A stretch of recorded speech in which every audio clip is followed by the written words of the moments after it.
ang ingredients ng ano natin, adobong paa, adobong Adidas. Meron pa yan eh, kulang. Ito,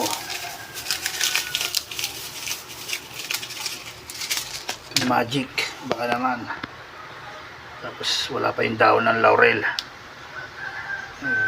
Mga secret ng ingredients na yun, huwag na natin ipakita. Tapos yung paminta, may bawang pa to.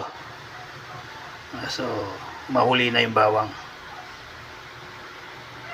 Ayan nalakay, ayan, may bawang bagong luto. Ano naman to, Adidas. Ayan, palambutin natin, kunin natin yung collagen nya para mas maganda. Ayan, para hanggang mamayang hapon ulam na natin yan. Palambutin natin ang palambutin yan. Takpan muna natin. Ayan lakay. Ito na ang ating Adidas. Ayan, pakuluan lang natin, palambutin natin na palambutin yan. Ayan, lipas ng ilang minuto takpan natin at pakuluan muna natin. Ito na lakay, tapon na natin yung sabaw. Ayan, tapon na natin, patimplahan na natin yan.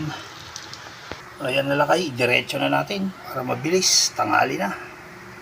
O yan lakay, idiretso na natin ang toyo. Yan, tama na, baka umalat. Tapos pakuluan ulit natin. Ayan lakay, haluin na natin.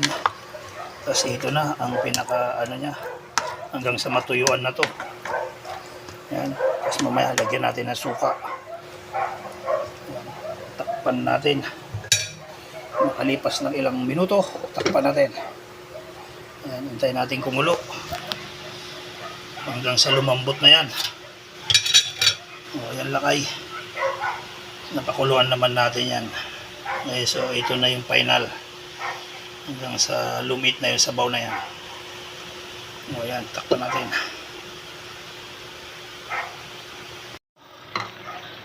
Ayan lakay, lalagyan na natin ng suka para magkalasa na siya. Ayan, para hanggang sa mamaya na. Tapos takpan natin ulit para bawasan natin yung sabaw na yan hanggang sa matuyuan na yan. Ayan, para lumambot siya na lumambot. O yan lakay, hintayin lang natin na kumonti yung sabaw bago natin haluin. Luto na ang ating Adidas.